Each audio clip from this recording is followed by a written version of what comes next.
I'd now like to call upon Karen Hunt to introduce our next speakers from FOCA. Hey everyone, my name is Karen Hunt, as Mel just mentioned, and I represent the Lake Networking Group on the Lake Links Planning Committee. The Lake Networking Group is an informal coalition of more than 30 local lake associations, and we work together on an ongoing basis, along with many of our community partners, to support the lake associations and our local lake communities. And I'm really pleased today to be able to introduce our next speakers, Terry Rees and Michelle Lewin from the Federation of Ontario Cottagers Association. Terry has been the executive director for FOCA for the past 15 years. He's an outspoken champion for rural communities and the protection of freshwater environments.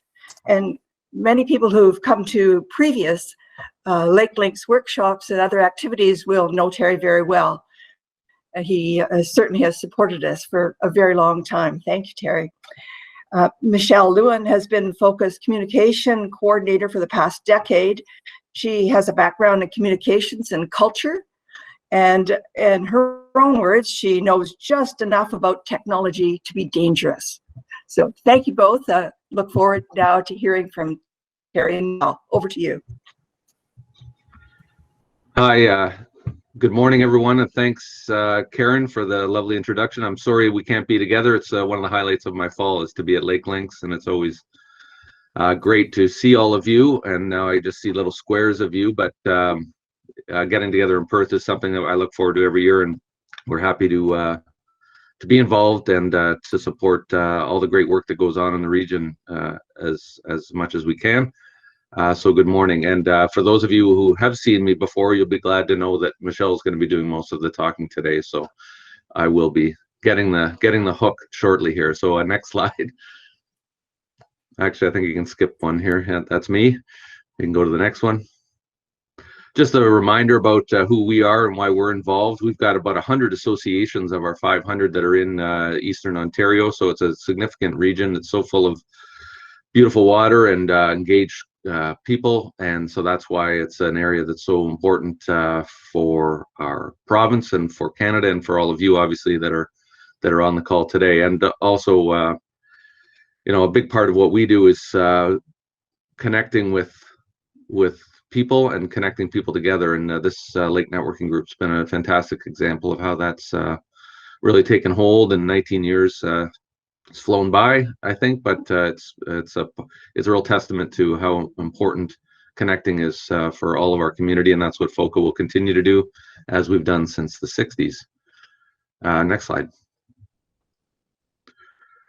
Just a little bit of a reminder, many of you contributed to the survey we did this year about our new strategic plan, but it's essentially going to be focused on the similar aspects of what we've been working on for a number of years. We want strong lake associations, because if we have strong local advocates, that's the best way to make things happen. I'm so happy to see the science that's emerging that we just heard about, and other important information. But if we're not connecting that to the people that live on the water and love the waters, then it's all for naught. So that's strong lake associations are very important. FOCA does government relations on your behalf, so that's on everything from environmental issues to hydro rates, and we'll be talking more about that over the weeks ahead. We are strong advocates of working with researchers and science, so we're always happy to try and not only support science and academia, but also to make sure we translate that into actionable messages and information we can share and help to inform our work. And we know that rural's in tough shape.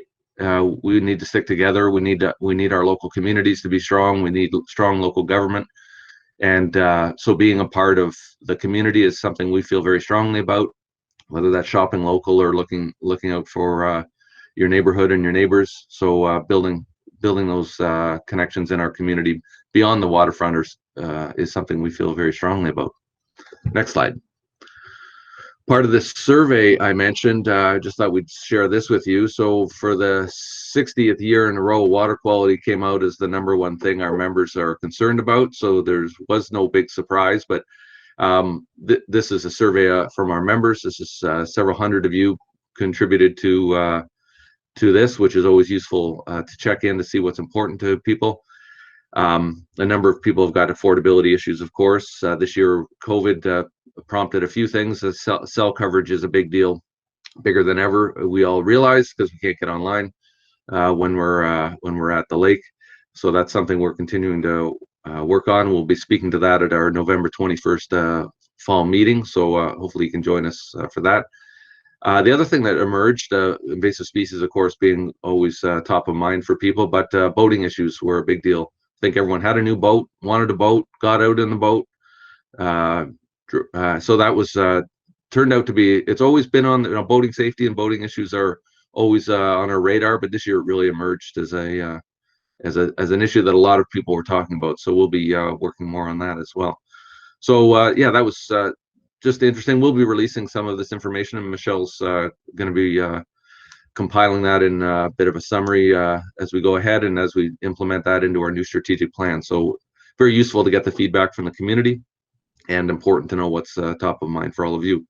So that's all I had for today. I'm really sad that we can't be together in person, but in another way, it's been an interesting connection. As Watersheds will attest, we were able to have a whole bunch of people in attendance that you wouldn't otherwise have had here. I know there's people from Kenora to Cornwall, so that's terrific. And much as I like the drive to Perth, I'm sitting close to home, and that's as many of you are, and that's made it possible for a lot of people to attend. So that's great. So I'll pass it over to Michelle, I think now, who you wanted to hear from. So thanks for the time, and enjoy the rest of the day, and yeah, look forward to hearing more. Excellent. So if we could have next slide, please. Hi, everybody. My name is Michelle Lewin, and I will walk us through the next little bits about associations and how they've been managing engagement, particularly in this unusual year. If you have a question and it occurs to you, feel free to type it into the chat. We're going to try to roll through these slides pretty quickly in the hopes that we can have a little bit of conversation with everybody about what their groups have been doing and where you have pinch points, what you need help with. Next slide. So I thought I would start by just mentioning that I was recently at the Teeny Tiny Summit, this time as a webinar, and I really wanted to bring this event to your attention. This one was called Creatively Bringing Community Together, and it was fantastic. It was a series of stories shared from community representatives and volunteers about ways that they had altered their formats throughout the pandemic to still hold events or connect. And it was about the ways people were creating new traditions, whether that meant moving online, whether it was doing a drive-through meal pickup, virtual visits to sites that people might otherwise not get out to see. In general, the theme was we're in a transformative period, and the quote that really resonated for me was there's no going back. Even after the pandemic is over, people have become accustomed to participating digitally now. We've all had to make the crazy leap, and here we are. And so we should expect that even when we're able to meet again in person, there will still be folks who will be interested to join us from a distance. And so the tech part of it is not going away. So there is another Teeny Tiny Summit coming up next week, and I've just put the link down there at the bottom of the slide. That theme is going to apparently be resilience, a celebration of small town possibilities. So they're always great events. I just wanted to give them a little bit of air. Next slide, please. Okay, so how are lake associations traditionally connecting with their members? What are their best top 10 engagement tools? This is from a survey that FOCA did a couple of years ago, but even then, email was the clear winner here. We're really in the era where almost all of us now have an email address. FOCA knows that over the years we've had representatives who didn't have an email address, and we corresponded with them by mail. But really, this is such a common way of connecting at the stage. Keep in mind that there are considerations for consent under the Canadian anti-spam legislation known as CASL that went into effect in 2017. And we're supposed to be collecting people's consent to be emailed. And so you can do this pretty easily by adding a little checkbox onto either your digital or your paper renewal form for a lake association, for example, that you just make sure that you're then keeping track of that information in the back end. Next slide, please. Now, we've just started scratching the surface of the results from our most recent survey of 2020, but I can tell you that we were really intrigued to take a look at the subset of respondents who said that their association membership is either up or at least steady over last year. So that's 79% of respondents. And when I looked at just those who say that they're up, I noticed a few things. They have more than just one or two volunteers who are doing the work. In fact, somewhere around 6 or more seemed to be the sweet spot. It's impossible to do everything for everyone if you only have you and maybe one other person carrying all the freight. So you've got to find ways to engage volunteers to help. Also, none of those groups that are successful are charging less than $20 a year for their annual memberships. In fact, quite a number of them are charging a lot more. In other words, if you are going to show value, you charge for it. And so I was reassured by this because I know a lot of our groups worry about having a fee that is higher.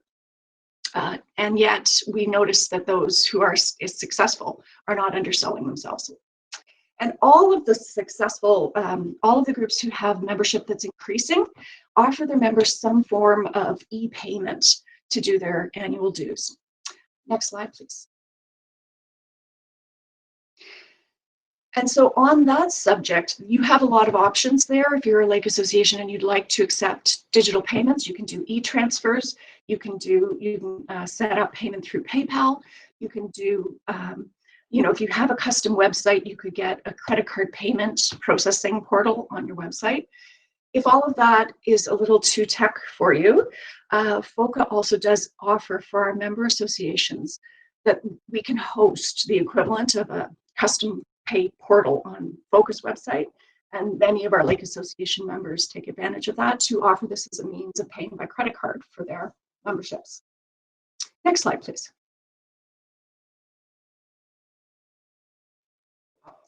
So here's another bit of interesting information about the associations who said that they are doing well, that their membership is up. Membership recruiting, retention, or engagement was the top concern of those groups. It even nudged out the water quality when we just look at that set. And so that means they're spending time working on getting people involved. If you're wondering how on earth to do that, we collected what we call the menu of association engagement ideas. And you can download it from FOCA's Association Toolkit webpage. It talks about ways to do things in communications, in advocacy, and events. And these are all things that have been tried by your fellow Lake Association members and proved to be successful for them. Next slide, please. So I wanted to take the opportunity to give you a couple of examples of what actual lake associations have been doing this summer. And this is one. This is the Brady Lake Ratepayers. Now, this is a small group. They've only got about 30, 40 folks, but they had a brilliant digital event. So they shifted their scavenger hunt online, put the information up online, and then encouraged people to go around and do their own scavenger hunt and then submit their answers or their pictures. And so you may be able to read on the slide that they got into some really great ideas, like get 10 points if you send a picture of your neighbor to the right, of your neighbor to the left, something about Brady Lake spirit. What a great way to engage people and make everyone feel part of the community. Next slide, please. Okay, so how are lake associations staying in touch this year? A lot of us have moved to webinar, as we're doing today. FOCA's been using the Zoom webinar platform. There are some free options with that, and there are lots of different web platforms. So I would encourage your group to take a dip into looking into holding your own webinars. I will also say that FOCA has been assisting with hosting AGMs for our member associations, because just to help get that kind of, we have to do this business, we need to take these votes. So we've been doing a number of those this year, and they're challenging. Next slide, please. Webinars are great, but they're only as good as your internet connection. You may have noticed there that Terry's internet was flickering on his video. I've been in events where, you know, somebody freezes and drops. There are a lot of challenges associated with using this technology, and you may decide that some of it is too much. We've certainly heard from our member groups that some of it is too much, they think, for their folks. Next slide, please.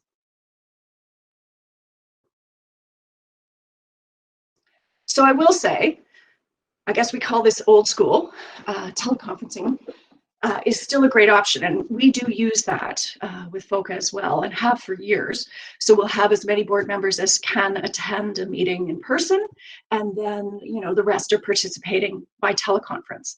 This is a little bit easier tech for some who are a bit put out by having to work through the webinars, and so you do have options there as well. And FOCA members do have the option for quite a remarkable offer from Genesis Integration, so you can look into that if you're interested. Next slide, please. Social media. So even 5 years ago, when we surveyed our membership, only 25% were on Facebook at that point. So we need to do another survey question about Facebook and find out where folks are today, because I sure know that we are connected with hundreds of lake associations on Facebook, for example. It's become almost a given for many lake associations. They use it in a variety of ways. It can be a lost and found board. You know, this dock came loose and rolled up on the shore. Does anybody know whose it is? It can be current issues. It can be advertising your events. Now, if you feel like you don't even know where to begin with Facebook, we do have some information about that as well. So that's what you're seeing there. You're welcome to download that information. Next slide, please. So here's a great example. This is from the Association of Stony Lake Cottagers, who decided to do a boat parade this year. And I liked their Facebook posts, lots of color, lots of people. What a great way if somebody's on Facebook and they're on your lake, but they aren't connected to the Lake Association. If they searched for their lake name and found your group, what a great way to sort of show the community that you have. And here, the quote noting that they've decided that this might even become an annual event. So they did this to socially distance, but it was such a success that they'll probably keep it up. Next slide, please. And this was another super example. This is the Sawyers Lake Ratepayers Association. So they used to have an annual corn roast, and they realized they couldn't do that in person this year. And they pivoted and turned it into a music on the water concert, where they had a band come. And what a great picture, showing everybody in their own boats or on their docks enjoying the music. They had actually had a competition earlier in the year to create a song that was going to become the theme song for the lake. And so that was the kind of pinnacle of the event, was a sing-along for that song. So steal these ideas. These are great. Okay, next slide, please. So that's really all the time I wanted to take. Hopefully we've got some time then for questions. I will ask you, if you feel like you've gotten some good free information, to do me a favor in return. FOCA has a new goal, a really crazy goal, to get 50,000 subscribers to the FOCA eAlert, which is our e-newsletter, to help when we're doing that advocacy piece to show government how big this group of waterfront owners really is. So if you are able, I would ask for your help to help me to reach the 50,000 subscribers by signing up for our monthly e-news. And that's all of the pitch I will do. Awesome, thank you. I think we just have one question from Patricia, and it was back at the beginning. You were talking about how some lake associations have up to 6 volunteers, and she was asking at that time how many paid admin staff. Do you happen to know that? Very few. So some of the very largest groups, I can think of 3, have either a part-time or a full-time paid admin person. But that is very unusual. The lion's share of lake associations are run completely with volunteers. All right, and I've Thank just God for them. Yes, I've just popped in your link because people can't click the hyperlink on the presentation. So Right. if you want cheers to for that. sign Thank you. into, no worries, the monthly e-news that is in the comments right now. I think that was it for I do questions. see a comment from Kit saying, make sure you have a moderator for Facebook posts to keep posts civil. And that's a really good point, because we've certainly all experienced the troll on Facebook. You're opening yourself up to comment from anyone out there. And you do need to be clear about what you will leave up on your posts and what you will remove. And I think that you can do that by having an about section on your group page that says, we will remove posts that are negative or defamatory if in character. Please be civil. Let's all be in this together. Those sorts of positioning statements are really important. Mike is wondering for boat parade events if the lake association is responsible or liable if anyone gets injured. Yes, most lake associations actually do carry liability insurance these days. We live in a bit of a litigious world, and you do want to talk to an insurance agent or an insurance broker if you're having events that involve things like, like lake associations do all the things that insurance people don't want you to do, like kids and water and drinks and all of that stuff. So you do want to be aware when you're hosting any event of what your liability would be. Great. Catherine is just adding that you can also have people sign a waiver. Sometimes you have to do that as well to be able to take their photos so that you can then post it to Facebook. So very correct. That's important, especially when we're talking about events with kids, right? Not only do you need to consider if you're taking pictures and posting to social media. So a waiver is a great idea, and FOCA's got a sort of a draft one that we can toss to you if you're looking for something like that. I think that's a super idea. Great. any other last minute questions? Okay. Great. Well, thank you so much, Michelle and Terry. We really appreciate having you. We look forward to seeing you every year. So we want to say thank you, and thank you for the sponsorship as well. We're most pleased to participate. I have someone who says that you didn't plug the FOCA insurance. I don't know what that means, but. So FOCA doesn't sell insurance ourselves. We're not brokers, but we do have a program which is has been the backbone of our organization for years, because since lake associations do all these activities that are not really sanctioned, or not, that many insurers say we don't want to touch that, we discovered years ago that it was hard to get insurance. So we worked with a broker to develop or to find someone who would cover lake associations. And so there is now a very robust lake association insurance policy program that you can access at a discount as a FOCA member. You don't have to be part of FOCA to get insurance, but if you are a member and you do this, you will get a discount. And you'll find information on our website about association insurance, including the link to the Cade Associates insurance brokers, who are cottagers themselves, who administer that program on our behalf. Great. Thank you so much.